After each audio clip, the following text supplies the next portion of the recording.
नखशिकांत सौंदर्याचा नमुना होती कुसुम आणि म्हणूनच कुसुमने केलेला आनंदाचा घोर अपमान पचवून एरे माझ्या मागल्या सारखा अहमदनगरचं शहरी जीवन सोडून कुसुमच्या मागे मागे इथे रंभोडी आदिवासी गावात दाखल झाला होता. तो नगर कॉलेजला असताना जेव्हा आनंदाने प्रथम कुसुमला बघितलं तेव्हाच तो तिच्या प्रेमात पडला होता.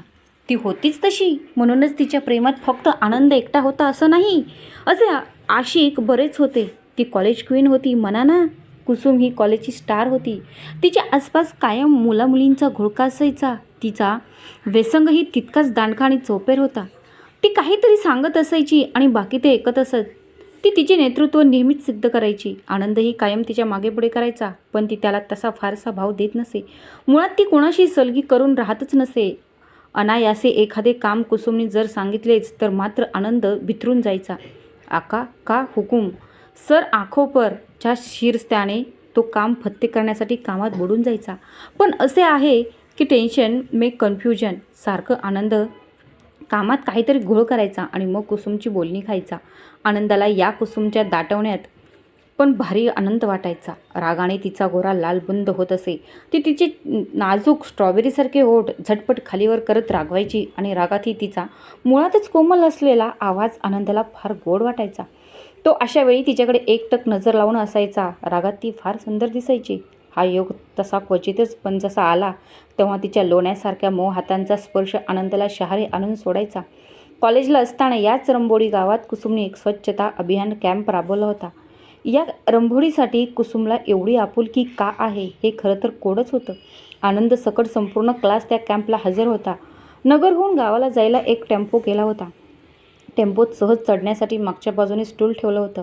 पण आनंदाने एक शक्कल लढवली. केवळ आणि केवळ कुसुमचा स्पर्श लाभेल म्हणून त्यांनी टेम्पोत प्रथम चढून स्टूलवर चढणाऱ्याला हाताने वर ओढत चढायला मदत करत होता. एक एक करत मुलं मुली टेम्पोत चढत होती. सर्वजण टेम्पोत चढल्यावर कुसुम समोर आली आणि ज्या क्षणाची आनंद वाट पाहत होता, ज्या गोष्टीसाठी त्याने एवढा आटापिटा केला होता, त्याचं फळ आत्ता मिळणार होतं. कुसुमने हात वर केला आणि आनंदाने कुसुमचा हात हातात घेतला आणि त्या क्षणी आनंदाला 440 ओल्टचा असा काही झटका लागला की तो एकदम हादरून गेला. दुसऱ्या क्षणी अरे अरे म्हणता म्हणता वरून आनंद आणि खालची कुसुम दोघेही तोल जाऊन धाडदिशी खाली आदळले. मग काय सांगायला नको.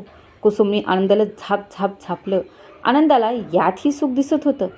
ठरल्याप्रमाणे कुसुमने शिक्षण पूर्ण झाल्यावर रंभोडी गावात आपलं ठाण मांडलं. गावाच्या कल्याणासाठी संस्था स्थापन करून समाजसेवेची मुहूर्त मेढ रोवली. रंभोडी गाव एकदम टुमदार. गावाच्या मागच्या आणि दोन्ही अंगाला खुजाच, पण वनराईने भरगच्च डोंगर रांगा. डाव्या हाताच्या माथ्यावरून समिदा नदी ओहळत पायथ्याशी येत असे. पण ती पण हंगामी. 4 महिन्याच्या वर कधी नदीला पाणी असेल तर नवल. 500 घरटीचं गाव. रंभोडी तसं बघायला गेलं तर गाव संपन्न, पण आळशी आणि अशिक्षित गावकऱ्यांच्या पायी 2 वेळेचे अन्न पाणी मिळेल तर उपकार. विशेष म्हणजे आजूबाजूच्या 10-12 गावात हेच काय ते थोडं फार बरं आणि मोठं गाव. गावात झडपीची शाळा आणि ग्रामपंचायत ऑफिस. काय ते डांबरी रस्त्याला लागून. बाकी गाववस्ती डोंगराच्या पायथ्याला नाही तर डोंगराच्या उताराला. थोडीशी उंचावर जवळजवळ सर्व घरातून शाळा, ऑफिस आणि डांबरी रस्ती अगदी दृष्टिक्षेपात. वस्ती आणि रस्त्याच्या मधल्या मोकळ्या जागेत शनिवारचा वाडा, आठवडी बाजार भरत. शाळेच्या जवळ संपूर्ण गावाला पाणी पुरवणारी एक शासनाने बांधून दिली एक भली मोठी विहीर होती. ग्रामपंचायत ऑफिसच्या जवळच महादेव आणि मारुतीचं कांबो मंदिर होतं. मंदिर चांगलं बांधून घेतलं होतं. मंदिरासमोरच्या मंडपात आणि आजूबाजूच्या आंब्याच्या झाडाखाली गावातील पुरुष मंडळी आणि उन्हाळ पोरं गोळका करून दिवसभर चकांड्या मारत बसलेली असत. पण या गोष्टी आता इतिहासात जमा झाल्या होत्या. 2 वर्षापूर्वी कुसुम या गावात आली आणि तिने या गावात परिवर्तन करण्यास सुरुवात केली. विकासाचे वारे गावात आणि आजूबाजूच्या खेड्यात पसरू लागले. सुरुवातीचे काही महिने कुसुम आणि तिचे मित्रमंडळी अधूनमधून गावात येत असत आणि श्रमदान, हेल्थ कॅम्प भरवून गावाचं स्वास्थ्य सुधारण्याचा प्रयत्न करत. आता तर मागच्या वर्षभरापासून कुसुमने गावातच ठाण मांडलं आहे. कुसुमने सामाजिक संस्था रजिस्टर करून गावात डोंगराच्या पायथ्याशी ऑफिस चालू केलं होतं. 4-5 लोकांचा स्टाफ तिच्यासोबत काम करत होता. गावकऱ्यांची मनं वळवून गावातूनही बरेचसे स्वयंसेवक तिने जमा केले होते. मागच्या 4 महिन्यापासून आनंदही तिच्या ऑफिसमध्ये प्रोग्राम ऑफिसर म्हणून जॉईन झाला होता. अगदी नाममात्र मानधनात, कारण एकच कुसुमचा सहवास लाभावा हीच त्याची इच्छा. कुसुमच्या पुढाकाराने आत्ता गावात बऱ्याच सुधारणा झाल्या होत्या. ती गावासाठी नवीन नवीन प्रोजेक्ट प्रपोजल बनवून ती मान्य करून घेत होती. आनंद आणि इतर गावकऱ्यांकडून तिला ह्या विकासभिमुख कामात कायम सहकार्य मिळत होतं. तिला हर एक प्रोजेक्टसाठी योग्य वेळी अर्थसहाय्य मिळत होते. फंडिंगसाठीच्या कामात तिला नगरच्या देशमुख साहेबांची फार मदत होत असे. मागच्याच महिन्यात तिने एक प्रपोजल फायनल करून नगरला पाठवलं होतं, पण अजून देशमुख साहेबांचा फोन आला नव्हता. कुसुम थोडी चिंतित होती, कारण हे क्रिटिकल आणि थोडं मोठं प्रकरण होतं. एस्टिमेट बजेटही बरंच होतं आणि हे तिला देशमुख साहेब रिटायर होण्याच्या अगोदर मान्य करून घ्यायचे होते. या प्रोजेक्टसंबंधी तिची देशमुख साहेबांशी मागच्या भेटीत सविस्तर चर्चा झाली होती आणि देशमुख साहेबांनी सांगितल्याप्रमाणेच तिने हे प्रपोजल बनवले होते. तरी देखील तिला त्यांचा फोनसुद्धा आला नव्हता. कुसुमला काळजी वाटत होती. तिच्यासाठी हा प्रोजेक्ट ड्रीम प्रोजेक्ट होता. या प्रोजेक्टमुळे गावाचा रोजगाराचा कायमचा प्रश्न सुटणार होता. कुसुम तिच्या त्या ड्रीम प्रोजेक्टसंबंधीच्या विचारात गडप झाली असतानाच आजचा डाग तिच्यासमोर आनंदाने आणून ठेवला होता आणि तो समोर खुर्चीत बसला. अर्थात हे काम आनंदाचं नव्हतंच. तो अशा कुसुमच्या संपर्कात येण्याच्या संधी कधीच सोडत नसे. थोड्याशा त्रासिकतेनेच तिने आनंदकडे बघितलं आणि मग कोणाकोणासाठी डाक आलं हे बघण्यासाठी तिने मान खाली घातली. सर्वात प्रथम तिने नगरहून देशमुख साहेबांचं कुठलं पत्र आलं का हे चेक केलं. नगरची 2 पत्र होती. देशमुख साहेबांच्या ऑफिसमधून एक तिच्या प्रोजेक्ट फंडिंगसाठी चर्चा करण्यासाठी नगरला येण्यासंबंधी आणि दुसरं खुद्द देशमुख साहेबांच्या निरोप समारंभाचं आमंत्रण. पण दोन्हीही पत्रांवर देशमुख साहेबांच्या ऐवजी कुणाल फर्नांडिसची सही होती. कुसुमने पुन्हा एकदा नावाखालची पोस्ट वाचली. प्रेसिडेंट जलशिवार म्हणजे देशमुख साहेबांना मुदतपूर्व निवृत्ती दिली होती. तिने समोर नजर टाकली तर आनंद अजून तिच्या पुढ्यात बसून होता. तिने खेकसून काय काम नाही का म्हणून आनंदला विचारले. आनंद थोडा गोंधळला, पण सावरत म्हणाला, तुझं काही काम असेल म्हणून मी थांबलो. काही निरोप आला का देशमुख साहेबांचा? कुसुम आनंदाला कितीही हिडीस करत असली तरी आनंद तिच्याशी फार जिव्हाळ्याने वागायचा. प्रेम जे होतं तिच्यावर. आनंदाच्या या अशा आपुलकीने कुसुमलाच स्वतःचं शरमल्यासारखं वाटे. पण ते तेवढ्यापुरतं. तिला त्याचं प्रेम समजायचं, पण हेच प्रेम तिला तिच्या समाजकार्यात अडथळा बनेल असं नेहमी वाटे. म्हणून या प्रेमाच्या भानगडीत कधीच पडायचं नाही हे तिने मनाशी पक्क केलं होतं. कुसुम थोडी शांत होती. तिने डायरीत काही नोंदी बघून टेबलवरचं कॅलेंडर हातात घेत आनंदला म्हणाली, येत्या गुरुवारी मी नगरला जात आहे. आपल्या ड्रीम प्रोजेक्टविषयी नव्या मोठ्या साहेबांना चर्चा करायची आहे. 2 दिवस लागतील, कारण शुक्रवारी देशमुख साहेबांचा निरोप समारंभ तो अटेंड करूनच मी परतेन. तू सांभाळशील ऑफिस? आनंदला असं वाटत होतं की तिने आपल्याला सोबत घेऊन जावं. तिच्या ड्रीम प्रोजेक्टवर तो खूप मेहनत घेत होता. नक्कीच तिला त्याची मदत झाली असती. उत्तरादाखल तो हो, ऑफिसची काळजी नको करू. मी ड्रायव्हरला उद्या सकाळच्या 7ची वेळ सांगून टाकतो, चालेल ना? बोलून तो केबिन बाहेर जाण्यास निघाला. कुठल्या तरी पेपरमध्ये डोकं खुपसून कुसुमने फक्त मान हलवली. खरं तर ती खूप काळजीत पडली होती. दरवाजापर्यंत जाऊन आनंदाने परत तिच्याकडे नजर वळवली, पण तिचं मुळात लक्षच नव्हतं. ती त्याला फार तणावात असल्याचं जाणवलं. आनंद परत मागे फिरला आणि तिच्यासमोर उभा राहत तिला म्हणाला, तू देशमुख साहेब गेले म्हणून इतकी काय काळजी करतेस? आपण आपल्या प्रोजेक्टमध्ये कुठलीही त्रुटी ठेवलेली नाही आणि सर्व काही अगदी नियमात आहे. प्रेझेंटेशन उत्तम झालं की प्रोजेक्टला फंड नक्कीच मिळणार. साहेब नवीन आले म्हणून काय ते सिस्टीम तोडू शकणार नाही. कुसुमला खरं तर हे दिलासा देणारं भाषण आवडत नसे का कुणास ठाऊक. यावेळी ती आनंदाला काही बोलली नाही. तिला खरंच आधाराची गरज होती. आनंदाने समजावल्याने तिला थोडं बरं वाटलं. तिने थोडं खुशीतच त्याच्याकडे पाहत, कॉफी घेणार म्हणून विचारले. मला नको, मी जस्ट घेतली आहे. पण तू घे कॉफी, मी कॉफी सांगतो. असं म्हणत तो केबिन बाहेर गेला. कॉफी घेता घेता कुसुम विचार करत होती, हा आनंद आपण याला किती घालून पाडून बोलतो, पण तरी तो आपली खूप काळजी घेतो. आपण याचं प्रेम नाकारलं तर त्याचा त्रागा न करता केवळ शांतपणे सगळं समजून अगदी त्यावेळीही आपल्याला सपोर्ट केला. चांगली भरपूर पगाराची नोकरी मिळत असतानाही माझ्यामागे निस्वार्थीपणाने रंभोडी गावात आला. हर एक प्रोजेक्टमध्ये आपल्याला त्याची खूप मदत तर होतेच. आपण मात्र त्याला फार वाईट वागणूक देतो. त्याची काहीच चूक नसताना. कॉफी पिऊन झाल्यावर तिने ड्रीम प्रोजेक्ट प्रपोजल हाती घेतलं आणि प्रोजेक्टसंबंधी विचारल्या जाणाऱ्या सर्व प्रश्नांची उत्तरे कशी द्यावी याचा ती विचार करू लागली. ऑफिसची कामं आटपून ती घरी आली. कामाच्या फाईल्स आणि लागणारं सामान बॅगमध्ये टाकून तिने तिच्या आईने दिलेली एक सुरेख साडी हातात घेत ती सोबत घ्यावी की नको हा विचार करू लागली. साडी खूपच मॉडर्न आणि महागडी होती. तिने ती साडी उद्याच्या मीटिंगला नेसण्यासाठी सोबत घेतली.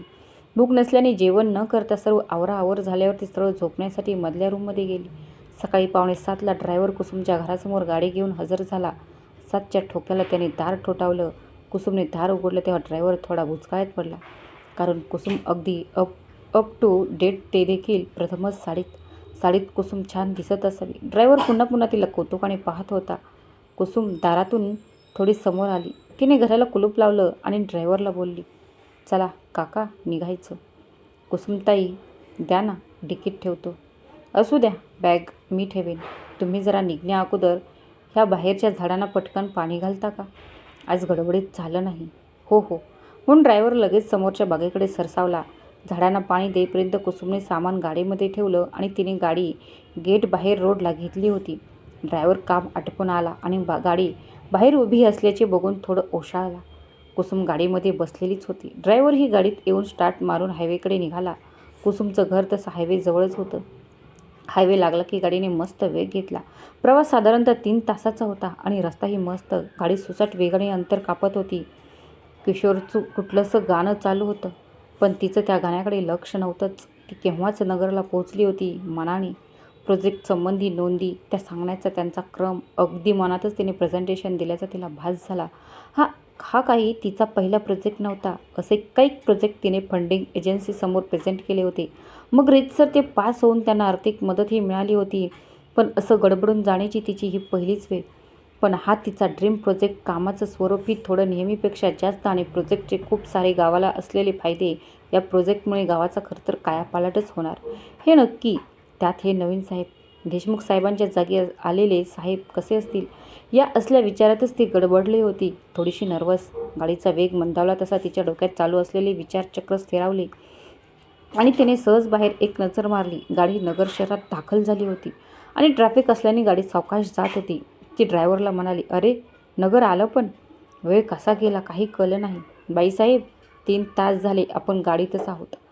तुम्हाला एकदा चहासाठी विचारलं होतं, पण तुम्ही काहीतरी विचार करत होता. अरे हो, मोठ्या साहेबांना भेटायचं आहे ना. तुम्हाला भूक लागली असेल ना. नाश्ता पण नाही केला आपण. ऑफिसला जाण्यापूर्वी नाश्ता करू. कुठे चांगल्या ठिकाणी थांबा, पाहू. बरं बाईसाहेब. म्हणून तो शांत झाला. चांगलंसं हॉटेल बघून त्याने गाडी थांबवली आणि जगसपैकी नाश्ता केला. ऑफिसला ते आले तेव्हा 11:30 वाजले होते. ऑफिसचं आवार फुलांच्या आणि शोच्या झाडात झुडपाने सुशोभित केलं होतं. बागेतला माळी अगदी प्रेमाने झाडांना पाणी घालत होता. कुसुम या सुंदर देखाव्याने ताजीतवानी झाली. कुसुमने रिसेप्शनला आल्याचं रिपोर्ट केलं आणि फर्नांडिस साहेबांची विचारपूस केली. ते 12पर्यंत येतील. एक आल्यावर कुसुम समोरच्या कोचावर जाऊन बसली आणि बसल्या बसल्या तिने पुन्हा एकदा प्रेझेंटेशनचं रिव्हिजन केलं. फर्नांडिस साहेबांनी ऑफिसला पोहोचायला चांगला 1च वाजवला. 1 म्हणजे काय, लंच ब्रेक. तरी कुसुमने साहेबांना ती आल्याचं रिसेप्शनला कळवायला सांगितलं आणि 2ची वेळ नक्की केली. बरोबर 2 वाजता ती साहेबांच्या केबिनसमोर होती. तिने सावकाश नॉक केलं. No response. तिने पुन्हा नॉक केलं, पहिल्यापेक्षा थोडा जोर लावत आणि मग खेकसल्या सुरात, कोण आहे, आत या, असा आवाज आला. कुसुम थोडी बिचकली. गुड आफ्टरनून म्हणतच ती आत गेली. साहेबांचा तास नाही. ते कुठल्याशा फाईलमध्ये डोकं खुपसून बसले होते. कुसुम पुन्हा एकदा गुड आफ्टरनून सर म्हणाली. मग त्यांनी फाईलमधून डोकं वर करत तिच्याकडे बघितलं आणि मग ते बघतच राहिले. ते सुंदर लावण्य, सडसडीत बांध्याची नितळ कांती असलेली कुसुम. चेहऱ्यावर खास तेज, हलकासा मेकअप. कुसुम थोडी बुजली. तिने त्यांच्याकडे बघण्याचं टाळत ती आत केबिनच्या इतरत्र गोष्टी निहाळत होती. देशमुख साहेब गेले आणि त्यांच्या वेळी असणारी ढेर सारी पुस्तके, देश-विदेशची मॅगझिन्स, सर्व काही हद्दपार झाल्याचं तिला जाणवलं. ती बघत होती. तो मागे लटकवलेला येशू केबिन खूप मोठी आणि आलिशान होतीच. साहेबांची बसण्याची खुर्ची पण नवीन. समारंभाला मोठं टेबल आणि त्यासमोर ओळीत ठेवलेल्या खुर्च्या.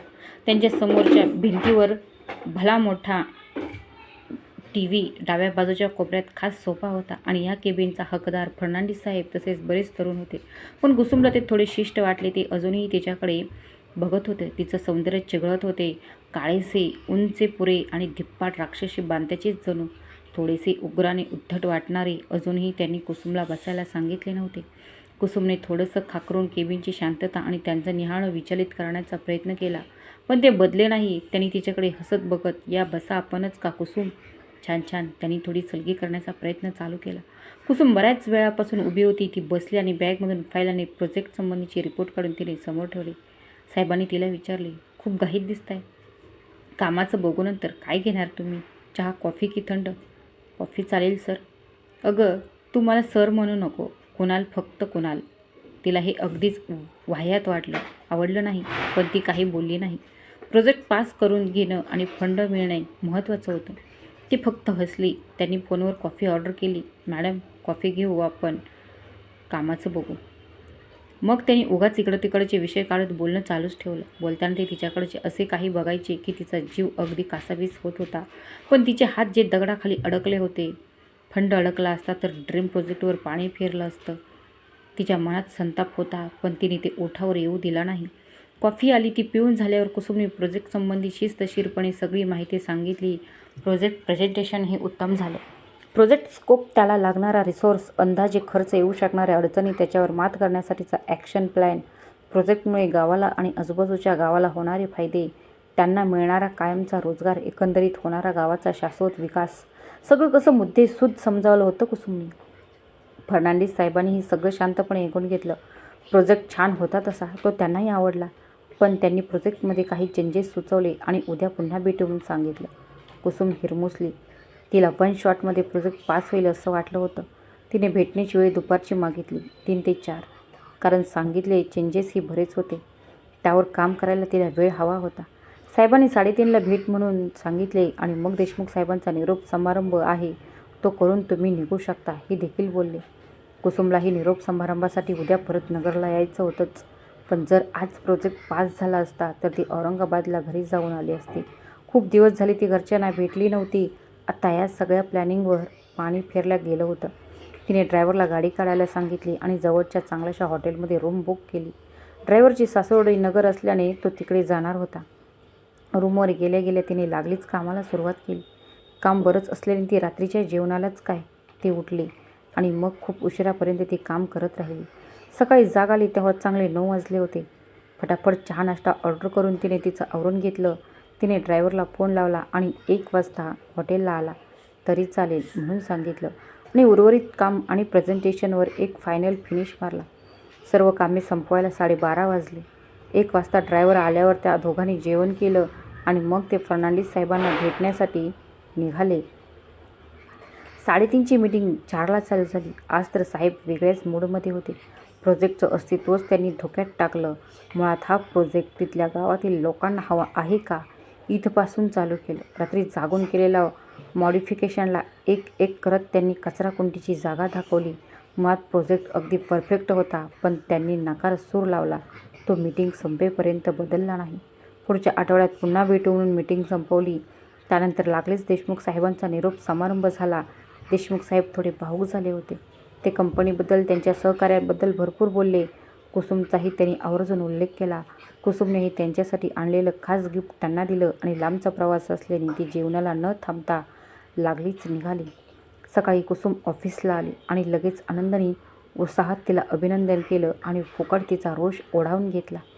तिच्या बोलण्यावरून आनंदाला एवढं समजलं की कालची मीटिंग चांगली झाली नाही. मग तो काही न बोलता तिच्यासमोर शांत उभा राहिला, पंचिंग बॅगसारखा.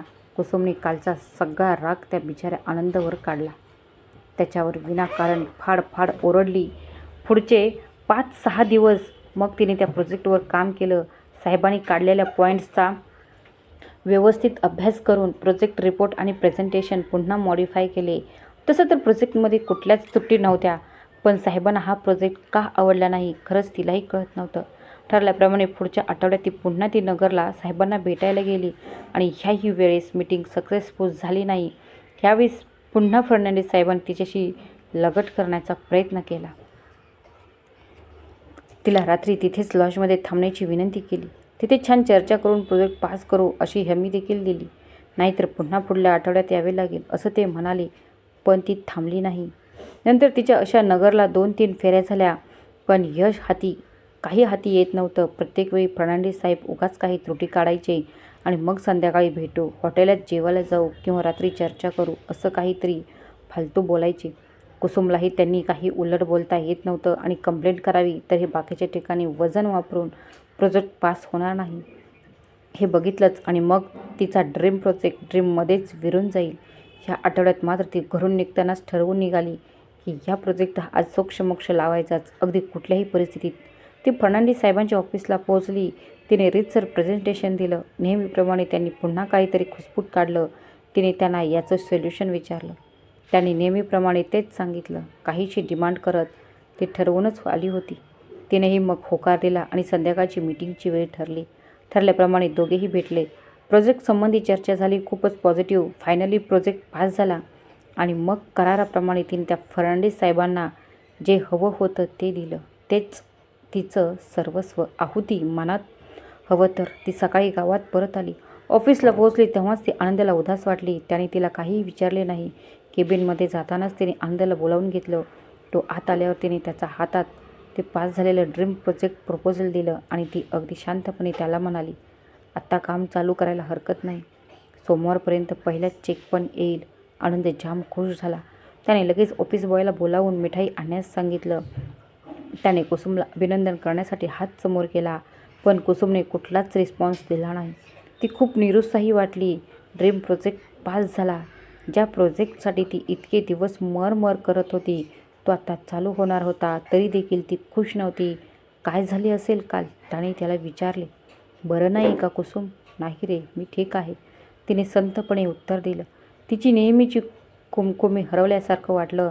आनंदाला हे अपेक्षित नव्हतं. नक्कीच काहीतरी अप्रिय झालं होतं नगरला. तो काही बोलला नाही, पण योग्य वेळ बघून तो तिला सविस्तर विचारणार होताच. नगरहून येऊनही तिला आता 4-5 दिवस झाले असतील, पण अजूनही तिचा मूड ठीक झाला नव्हता. आल्यापासून ती बरीच शांत असायची. फारच एकटी काहीतरी हरवल्यासारखी आणि खूप काही हरल्यासारखी. हे असं कुसुमचं रूप केवळ आनंदाला नव्हे तर रंबोडी गावातील सगळ्यांनाच नवीन होतं. आनंदाला तिची अवस्था पाहवत नव्हती. त्याने थोडी हिंमत केली आणि सरळ तिच्या केबिनमध्ये जात म्हणाला, कुसुम, आज संध्याकाळी काय करतेस? मी जेवायला आलो तर चालेल ना? अरे वा, नक्की. हे उत्तर आनंदाला बिलकुलच अपेक्षित नव्हतं. तो खुशही झाला आणि थोडासा दुःखी पण. किती वाजता येऊ? केव्हा पण चालेल. लवकर येशील तर स्वयंपाकात थोडी मदत होईल. 7:15 ये, जमलं तर. आनंद हवेतच होता. हो. कुसुम बळे खुशीत बोलत होती, पण तिची उदासीनता ती आनंदसमोर लपवू शकली नाही. आनंद बरोबर 7 वाजता कुसुमकडे गेला. जातानाच त्याने गोडासाठी हॉटेलमधून बासुंदी घेतलेलीच होती. बाकी बेत साधाच होता. जेवण हा खरं तर मूळ मुद्दाच नव्हता. दोघांनाही खूप बोलायचं होतं. कुसुमला सगळं सांगून तिचं मन हलकं करायचं होतं आणि आनंदाला तिच्या दुःखात सहभागी व्हायचं होतं. जेवण झाल्यावर कुसुमने स्वतःच त्याला शतपावलीसाठी विचारलं. दोघे मग बाहेर निघाले. गावच्या बाहेर येईस्तोवर दोघे गप्पच होते. गाव सरून ते थोडे टेकडीवर चढून चांगल्याशा जागी बसले. आनंदाने तिला विचारलं, काय गं कुसुम, काय झालं? तू हल्ली फार गप्प असतेस. अरे काहीच तर नाही, सगळं अगदी ठीक आहे. अगं, मी काय तुला आजपासून ओळखतो? खरंच आनंद, सगळं ओके आहे. बघ, इतकी तू आत्मविश्वासी, पण हे सांगतानाही तुझा आत्मविश्वास कमी झाल्यासारखा वाटतोय. कुसुम थोडी कावरीबावरी झाली, थोडी शांत. कुसुम, नगरला नक्कीच काहीतरी झालं जे तू आमच्यापासून लपवते आहेस. तू जरी मला मित्र समजत नसलीस तरी तू माझ्यासाठी सर्वस्व आहेस. तुलाही माहिती आहे, अगदी कॉलेजपासून तू नक्कीच माझ्यासमोर तुझं मन हलकं करू शकतेस, अगदी निसंकोच. कुसुमच्या डोळ्यात पाणी तरळलं. तिला काहीच बोलता आलं नाही. आनंद स्वतः समोर गेला आणि त्याने तिला आधार दिला. काही क्षण तिथे नीरव शांतता पसरली. मग कुसुमचा बांध सुटला. इतके दिवस दडवून ठेवलेली घटना आता तिच्या मुखी आली होती. आनंद, आपला ड्रीम प्रोजेक्ट तर पास झाला, पण यासाठी मला माझं सर्वस्व पणाला लावावं लागलं. म्हणजे मी माझं पावित्र्य हरवून बसले. तो देशमुख साहेबांच्या जागी जो फर्नांडिस म्हणून आला तो 1 नंबरचा नीच आणि फालतू माणूस आहे. त्याला आपल्या प्रोजेक्ट संबंधी कसलीही आपुलकी नाही. प्रोजेक्टमध्ये कुठलीही त्रुटी नसतानाही त्याने विनाकारण मला खूप त्रास दिला. त्याला मुळात माझ्यात इंटरेस्ट होता. त्याने ते मला वेळोवेळी बोलूनही दाखवले. मग तू मला बोलली का नाही? काय सांगणार आनंद? हा ड्रीम प्रोजेक्ट माझा होता आणि ही लढाई देखील माझीच. अगं, मी तुझ्यासाठी, केवळ तुझ्यासाठीच इथे आलो आहे. तू मला कधी समजूनच घेतलं नाहीस, कधीच. अरे तसं नाही आहे. निश्चितच तू हे मला सांगितलं असतंस तर हा आपण प्रश्न वेगळ्या प्रकारे हाताळला असता. पण आत्ता जे झालं ते झालं. यातून तुला बाहेर यावे लागेल. मुळात तुझ्या मनातील पारिजात भावना तू पहिले काढून टाक. पटते का बघ. देवघरातील समई पेटते, पूर्ण देवघर उजळवून टाकते. शुद्ध तूप, प्रसन्न भावना, श्रद्धापूर्वक पूजा, खुद्द देवाचं अस्तित्व इतकं सगळं असूनही समईतील पांढरी शुभ्र वात जळताना काळीच होते. तूही त्या वातीसारखीच आहे. तुझ्या आयुष्यातील ती काळी वेळ सोडली तर बाकी तू या रंभोडी गावाला, या आसमंताला उजळून टाकलंस. या ड्रीम प्रोजेक्टने या गावची खरंच खूप प्रगती होणार आहे. विकास आणि प्रकाश तुझाच ज्योतीचा. मी तुझा पूर्वीही आदर करायचो आणि आजही तेवढाच आदर करतो, किंबहुना थोडं जास्तच. तू हे सगळं विसर आणि पुन्हा जोमाने कामाला लाग.